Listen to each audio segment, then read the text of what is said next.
안녕하세요. 프라나 이비인후과 안철민입니다.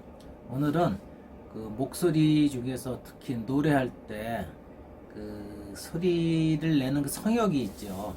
서양 오페라 성악에서를 기준으로 해가지고 말씀을 드리려고 하는데, 보통 테너, 남자 같으면 바리톤, 베이스, 여자 같으면 소프라노, 또 그 알토, 메조, 그렇게 뭐 구분을 하면서 말들을 많이 하죠.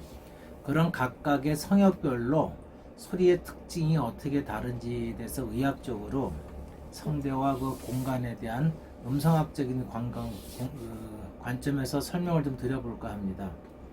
먼저 그 서양 오페라 성악을 노래하고 공부하시는 분들은 호흡을 연습을 많이 하시고요. 그리고 또 복식 호흡을 뭐 많이 쓰는 연습도 하시는 것 같고, 후두를 내리고 두성을 쓰고 그런 소리의 울림에 관한 연습을 굉장히 많이 하신다고 제가 알고 있어요. 그런 이유는 그분들은 이제 주로 마이크나 스피커 시스템을 이용을 많이 안 하시죠. 과거부터 이제 서양에서는 그 오페라를 하는 그런 공간에서 노래를 주로 부르셨기 때문에 그 많은 대중에서 그 폐쇄된 공간이죠. 오픈된 공간이라기보다 운동장이나 그런 데서 하는 게 아니고 어느 정도 폐쇄된 오페라를 할 수 있는 공간에서 보다 마이크를 쓰지 않고 많은 사람들에게 소리를 전달을 위해서 그 소리의 울림을 크게 하는 그런 노력들을 많이 한다고 들었습니다. 그러다 보니까 이제 두성이라는 개념이 나오고 소리의 울림을 확장시키기 위한 개념들이 나오게 되는데, 그러면은 그 성역별로 테너와 바리톤이나 베이스들이 모두 같은 상태, 같은 현상의 노래를 불러야 되느냐 하는 것을 생각해 볼 필요가 있어요. 이 소리의 특징에 따라서 먼저 가장 그 기본적인 게 음의 높낮이에 따라 가지고 소리의 특징이 다를 수밖에 없습니다. 우리가 그 기타 같은 거 아니면 또 무슨 그 오케스트라도 일반적인 음악을 하는 악기에서도 저음을 낼 때 보면은요, 스피커가 둥둥 하면서 스피커의 그 앞면이 퉁퉁퉁 흔들리는 걸 볼 수가 있어요. 반면에 높은 음을 낼 때는 삐삐 하던 소리를 낼 때는 그 스피커에 퉁퉁하고 움직이는 그런 현상이 보이지가 않습니다. 그건 무슨 의미를 얘기하느냐면요, 저음은 고음에 비해서 소리의 충격, 파워가 훨씬 크다는 얘기인 겁니다. 우리가 소리를 듣는 개념은요, 입에서 나온 그 공기 흐름이 우리 고막을 때려서 고막에 자극을 줘서 이게 이제 신경을 그 고막의 귓속 뼈를 통해서 뇌로 가서 신경을 통해서 소리를 듣게 되는 건데, 결국 소리 그 공기의 충격 에너지에 의해 가지고 우리가 소리를 전달하고 듣게 되는 것이거든요. 그런 관점에서 본다면은 저음은 그 저음이라는 에너지 자체가 고음보다 훨씬 에너지가 크다는 얘기예요. 에너지가 크니까 그만큼 우리 귀에 더 강한 소리로 탁 들릴 수밖에 없고 고막에 강한 충격을 줄 수밖에 없다는 겁니다. 예를 들어서 총알 소리도 권총 소리하고 대포 소리는 소리 강도가 다를 수밖에 없잖아요. 마찬가지입니다. 바로 베이스를 소리내는 사람하고 테너를 소리낼 때는 베이스 소리가 훨씬 저음이기 때문에 에너지가 훨씬 강해요. 강한 소리는 훨씬 더 많은 사람들한테 멀리 있는 곳까지 소리 전달이 될 수가 있다는 얘기인 겁니다. 반면에 고음을 주로 내는 테너들은요, 에너지가 소리의 높이 에너지가 베이스보다 적기 때문에 저 멀리 있는 곳까지 소리를 보낼 수가 없어요.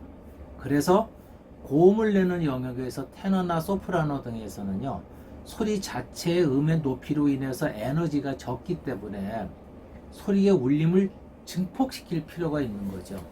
그것이 흔히 말하는 두성이라고 하는 겁니다. 우리가 그 대로변에서 말할 때 하고 또 지하 동굴이나 그런 데서 말할 때 보면은 똑같은 말이 동굴에서 말하면 훨씬 웡웡웡 하고 울리는 걸 느낄 수 있을 거예요. 그리고 음도도 낮게 들리는 현상이 생깁니다. 그거는 나의 소리가 그 동굴이란 폐쇄된 공간에서 소리의 어떤 소리가 그 아라는 소리가 10이라는 에너지로 갔다는 건 어느 공간에서 그게 20, 30으로 소리가 증폭이 되고 커졌다는 의미를 하는 거거든요. 그런 걸 공명이라고 하는 거고, 그거를 소리를 낼 때 잘 쓰는 걸 두성이라고 하는 겁니다. 두성이라고 하는 건 일전에도 말씀드렸었는데, 성대에서 만들어진 소리가 목안을 통해서 입 밖으로 나올 때 성대에서 입술 사이의 그 공간, 흔히 성도라고 하는데 목구멍이죠. 목구멍의 공간을 어느 형태로 자가 잘 만들어 가지고 그 순간에 그 소리의 에너지가 가장 증폭되게 만들어주는 거를 두성이라고 하는 거고, 서양 성악, 오페라 성악을 하는 분들은, 특히 고음을 내는 테너를 하시는 분들은 그런 훈련 등을 많이 하기 때문에 그 소리의 울림이 빵빵하고 짱짱하고 멀리까지 전달이 되는 그런 소리들을 낼 수가 있게 되는 겁니다. 그래서 베이스는요, 굳이 그런 울림을 만들기 위한 두성을 만들 이유가 없어요. 그 얘기는요, 소리가 여기서 만들어진 에너지가 이미 강하게 나오기 때문에 이 공간을 확장시키고 넓히는 그런 공명을 만드는 두성 훈련을 굳이 할 필요가 없다는 얘기입니다. 없다는 얘기보다는 테너가 하는 노력에 비해서 그렇게 노력이 많이 필요가 없다는 거예요. 반면에 테너나 소프라노 같이 높은 음을 사용하는 경우에는요, 소리 자체가 에너지가 적기 때문에 소리를 좀 더 강하게 빵빵한 소리를 내기 위해서는 그 공명을 훨씬 많이 만들어줘야 되는데, 그러려면 훨씬 많은 호흡을 써야 되고 소리를 많이 보내줘야 되고, 특히 입의 앞쪽에서 소리의 증폭을 만들어내는 현상을 만들어야 돼서 훨씬 소리 내는 과정이나 그런 것들이 훈련하는 과정이 힘들 수밖에 없어요. 그래서 그 베이스를 하고 저음을 내는 사람하고 테너같이 고음을 내는 사람하고 또 공명이라는 그 현상을 만들기 위한 그 과정을, 두성을 만드는 과정들을 생각을 해서 각자에 맞는 소리가 어떤 건지를 구분해서 소리를 내는 훈련을 해야 되는 것입니다. 저음을 내는데 에너지가 강하다는, 저음이라고 다 에너지가 강한 건 아니죠. 정확하게 소리를 내야 에너지가 강한 거거든요. 정확하다는 얘기는요, 성대가 충분히 붙었다가 충분히 떨어질 때 붙는 면적이 훨씬 더 많아야 돼요. 높은 테너는 이렇게 붙는다고 생각하시면 돼요. 붙는 면적이 5라면은 베이스는 밑에서부터 넓은 면적 전후로 충분히 붙어가지고요, 10이라는 면적이 충분히 붙었다가 떨어진다고 생각하시면 됩니다. 그때 붙을 때 이렇게 힘을 주느냐 앞뒤로 힘을 주느냐 어떤 조건에 따라 가지고 붙었다 떨어질 때 충격적으로 에너지가 터져 나오는 그 강도라든가 그런 맑기, 그런 명료도가 달라질 수밖에 없죠. 그것이 이제 서양 오페라 성악을 하는 사람들의 훈련 그 기능이 될 수가 있는 거거든요.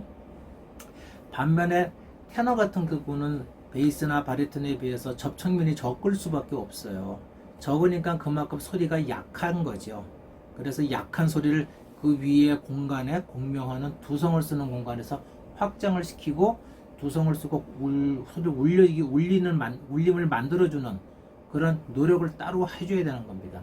그래서 베이스 같은 저음을 낼 때는 성대를 많이 붙이고 거기서 압박을 주고 그 압박 받은 데서 공기가 터져 나오는 그런 훈련에 집중을 해야 된다고 보면은, 테너같이 고음을 내는 파트에서는요, 성대는 당연히 많이 붙지만 위쪽으로 좀 더 간단하게 붙으면서 두성을 쓰는 공간을, 공명을 만드는 그런 훈련에 치중을 해줘야 되는 거예요.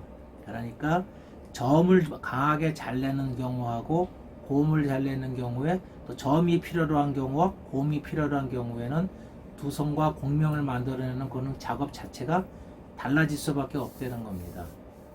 이런 것들을 한번, 물리적인 거고 의학적인 거지만은요, 예술적으로 이제 이거를 적용하는 게 쉽지는 않겠지만, 또 한번 이런 것도 한번 감안해서 본인이 노래를 하거나 소리를 낼 때 고음 파트에서 필요한 것, 저음 파트에서 필요한 것, 훈련 기능, 그런 것들을 한번 고려해서 연습을 해보시면은 좀 도움이 되지 않을까 싶어서 오늘은 이 소리에서 성역별에 따른 발성의 어떤 차이라든가 발성 방법에 대해서 한번 제가 말씀을 드려봤습니다. 감사합니다.